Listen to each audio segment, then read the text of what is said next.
I've packed up all of my luggage to get ready to head to the train station and buy an on-the-day ticket, which is unreserved, no guaranteed seating. It is a Saturday, but I'm hoping there's enough space for me to at least like sit down rather than stand for the whole journey. I packed my luggage in a way that is easy, knowing that I'll be without a seat and probably won't be able to properly look after my luggage and stuff. Just have my bag packed here, actually quite small. This bag has no valuables in, it's literally just laundry now. And then I have my bum bag obviously, and then this bag full of water, snacks and some electronics. Then I just ordered a tuk-tuk and made my way to the train station to hopefully get a ticket. Oh my god, you guys, so I left my hotel at 9:30. I wanted to get here before 10 to buy tickets, and the train's at 11:10. Luckily, as I've been told sometimes happens when you come on the day, sometimes tickets free up and there are seats available, and I have got a seat on the train. I'm so relieved. It cost me 500 Sri Lankan rupees, which is less than £2. When I was at the ticket desk, actually, there were 2 other foreign girls trying to buy a ticket, presumably all the way to Ella, which is the most popular route to do. And I think based on what they were saying, there were no seats left for days. They had sold out, and they were asking when's the next day that you have seats available. And I think eventually they decided to just come and buy a ticket on the day, an unreserved one, because there was no chance they would get a seat on that route for a while. So I'm lucky to have got a seat on this. I had over an hour and a half to wait for the train, so I just went and got some snacks and just waited at the station. Got some coffee and a lot of snacks that I will take with me on the train. I've been told to come at this side of the platform, whereas as I'm sure you can see, well, I will show you, everyone else is on the other side. Everyone else is on that side and I'm on this side. It's the same platform though. Everyone's there just waiting. Presumably it's because they've got third class tickets, which is said to be, you know, the best for this train ride because of the views, and you can hang your legs out the window and stuff. In my carriage, the second class reserved, windows are still open, I've been told. It just means that you're guaranteed a seat, and compared with the third class reserved seating, the seats are just a bit more comfortable and a bit more organised. Train has not yet appeared. The train was late, which is quite common, but it eventually arrived, and my gosh, I didn't actually film all of it, but it was so hectic to even try and get on the train. Everyone was pushing and shoving and I was actually scared I was going to miss it, but luckily I got on, and as you can see, I was very grateful to have a seat in the second class carriage because the third class carriage looked incredibly packed and stuffy, and there were people who wouldn't even be able to see out the window and see the views. Unfortunately today the weather wasn't amazing and it was raining and it was very overcast and misty, so the views weren't as great as they could be if it was a clear day and really sunny, but nonetheless I still enjoyed the 4-hour journey. It was so lovely just people watching and looking at the landscape and just seeing how beautiful Sri Lanka is and seeing a lot of the tea fields and the nature.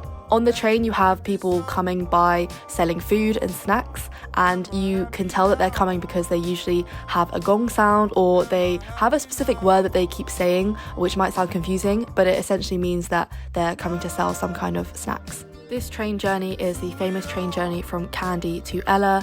Typically it says on the timetable that it's meant to only take 7 hours, but in reality it's more like 9 or 10 hours because the trains in Sri Lanka are very prone to breaking down or having delays. I wasn't going straight to Ella because I decided to make off a stop and break up the journey, so I was going to a place called NUWARA ELIYA, which is roughly halfway in between because I had some extra time, and as I'm working full time I need to plan my route and journeys accordingly, so it seemed like a great way to break up the journey and also get to visit somewhere new. NUWARA ELIYA is also known for having really amazing tea plantations, tea fields and also tea factories, so I thought I might as well go there, as well as the fact it's an old colonial town and it's supposedly meant to be a lot like England, so I was also very intrigued. I ended up staying in a very new hostel called Vibeway Hostel and Market Farm, which I booked on Agoda. I didn't realise it was very new, but it was incredibly cheap, so I booked it,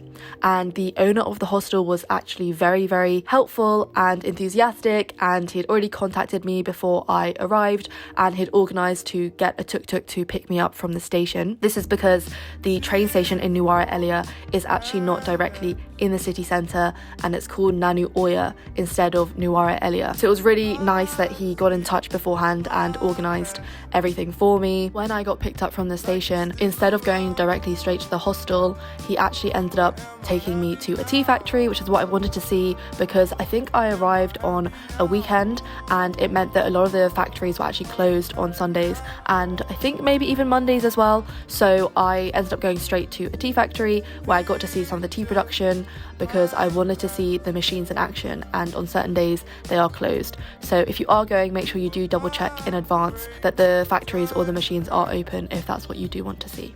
So I got to NUWARA ELIYA, picked up by hostel owner, and as you can see the climate is definitely different, it's chillier. I'm in my jersey and I come to Damru tea plantation and I'm waiting to get a tea tour and to see the tea manufacturing process because I obviously love tea and I would not be British if I didn't actually care about the manufacturing process and wanting to see it. I would be very intrigued, so I'm looking forward to it.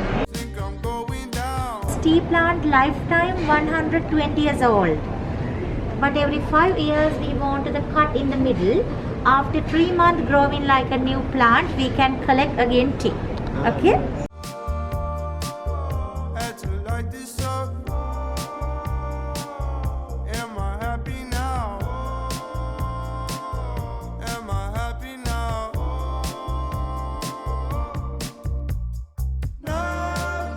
Use bamboo tea plantation for the fertilizer as a compost, recycling. Okay?